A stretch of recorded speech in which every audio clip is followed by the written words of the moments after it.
Hi, my name's Eric Olson, creator of the Whirly Board, and today we're going to talk about getting started using it.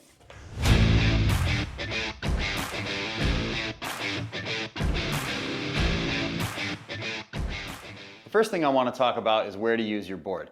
It's important to pick the right surface so you don't damage the board or yourself. These are hard plastic balls, so you don't want to use it on hard surfaces like wood floors or concrete. The best surface to use it on is a thin carpet or floor mat with a hard surface underneath. Okay, now that we know where to use it, the first step is getting onto the board. So we're going to set our board on the ground and we're going to step on 1 foot at a time. I like to place my feet directly over the end balls so I can use them as a touch point to maintain my balance. If you're a little uncertain, you can use a desk or a countertop or the back of a chair to help stabilize yourself as you step onto the board. The first thing you're going to notice is that it's challenging. It's not easy to maintain your balance, but don't give up, because if it wasn't challenging, it wouldn't make you better. It's okay to touch down on the end balls like this. It's that constant motion that helps a whirly board train not just your balance, but your agility too. The other thing you can try is our stabilizer ring. This is something that has multiple purposes. One of them is training wheels to help you get started. Place the ring on the ground, set the center ball in the ring.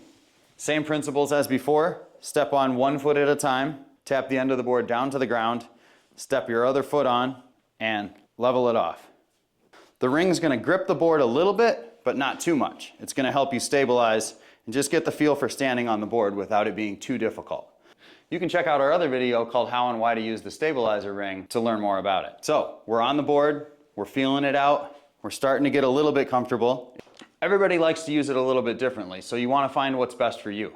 You can try different stances. You can do a wide stance, like I prefer, because it gives you access to the end balls to help maintain your balance and help keep you in constant motion. Or you can do a narrow stance over the center ball. I think this makes it a little easier to maintain your balance, and it's a little bit different feel. Or you can turn the board sideways and do a single leg balance, tipping your toe and heel down. It's going to really work those core stabilizer muscles in your ankle and feet. Another basic move is the calf stretch. To do a calf stretch, place your foot on the board. I usually do it at my desk so I have something to hold on to, because you're stretching a muscle, so you want to be careful. Put your heel edge to the ground, straighten your leg, and slowly lean into that stretch. I usually do one leg at a time, and sometimes I'll stand on the board and control the stretch with my other foot.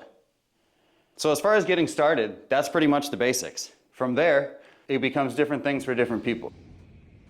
Now the nice thing about a whirly board is you can just stand on it doing whatever you're doing otherwise. Whether it's talking on the phone, watching TV, or working at your desk, you're going to incidentally get the benefits without even realizing it. If you spend just 10 minutes a day on this thing, I guarantee you're going to feel it in your core muscles, and I guarantee it's going to improve your balance. So I hope you found this helpful, but if there's anything else you're still wondering about or something you'd like to know, feel free to leave it in the comments below and we can address it in a future video, or just reach out. You're not going to get a call center, you're going to get me, and I'm here to help. So keep an eye on our YouTube channel for new tricks and tips on how to use the whirly board.